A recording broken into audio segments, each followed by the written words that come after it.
Mark 1:21 says, "They went to Capernaum, and when the Sabbath came, Jesus went into the synagogue and began to preach." Capernaum is neatly tucked away in the northwest corner of the Sea of Galilee, comfortably away from the brand new city of Tiberias, which the hated Herod had just built to be his capital. And of course, it's well away from Jerusalem. And so this first year of Jesus' ministry was relatively peaceful. Capernaum has a beautiful view over the Sea of Galilee, and it's here that Jesus made his headquarters for the first year of his ministry. And that will take us to Mark chapter 10, verse 32, and it will also take up 32 of our 40 meditations.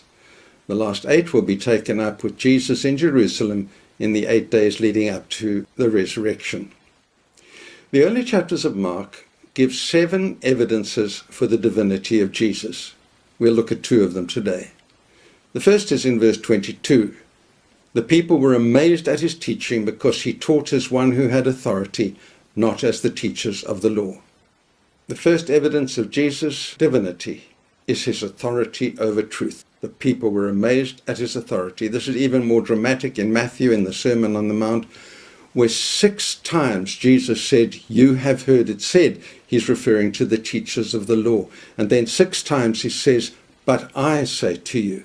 He's claiming the right to declare truth over the teachers of the law, over theologians, over all the PhDs and the greatest philosophers of all time. And then, incredibly, he went on to say in the Gospel of John, "I am the truth." That is such a stupendous claim that, as C.S. Lewis said, either he would have to be seriously delusional, or an arch manipulator, or he would have to be the Son of God himself. And note that Jesus' authority over truth is given as the first evidence, and that's important because truth is the beginning of all things. All behavior arises out of what I believe in my head. And so in these 40 days of self-reflection, it may be a good idea just to look at some of my behaviors, some of my actions, and ask myself, what are they revealing about what I really believe? The second evidence of Jesus' divinity comes out of the same incident on the same day in the synagogue. Now, to this day, there is a synagogue in Capernaum. It's not the same one because this one was built in about 400 AD, but it's almost certainly on the same site. So it was on exactly this spot that a man who was possessed by a demon cried out, "What do you want with us, Jesus of Nazareth? I know who you are, the Holy One of God." "Be quiet," Jesus said sternly. "Come out of him." The impure spirit shook the man violently and with a shriek came out of him. The second evidence of the divinity of Jesus is his authority over the spirit world. We cannot lead an adequate Christian life without a healthy belief in the world of demons. And by healthy, I mean not too much, not too little. We shouldn't be seeing a demon behind every bush.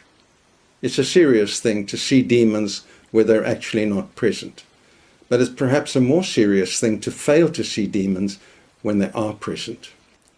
My whole thinking was changed by a talk that seared itself on my memory when I was about 18 years old. It was given by a man called Hayden Millsop, and he told of his experiences with demons down the 30 years of his missionary work in China. I haven't time to tell those stories now, but if you want to see them, just go to my website, to the Meditations in Mark page, and you will find those stories there. They really will make you think. Suffice to say that Jesus believed in demons. And demons believed in Jesus. This demon said, "We know who you are." Isn't it a sad thing to think that the demons know who he is, and yet so few human beings do? But I love the 2 things that Jesus had to say to this demon. The first was, "Be quiet." Jesus has an ability to keep Satan quiet. Sometimes we really need that. If you're ever in a situation where there's a lot of confusion, stop and think, might Satan be involved here because he always sows confusion? And maybe that situation needs to be dealt with spiritually as well as intellectually. But Jesus can keep the demons quiet. And then Jesus says in a stern voice, "Come out of him." And he goes. It's almost like talking to a dog. Get out of here. and they obey the authority of Jesus over the spirit world.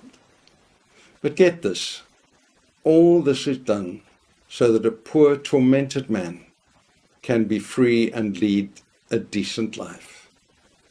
Now that's something to meditate about.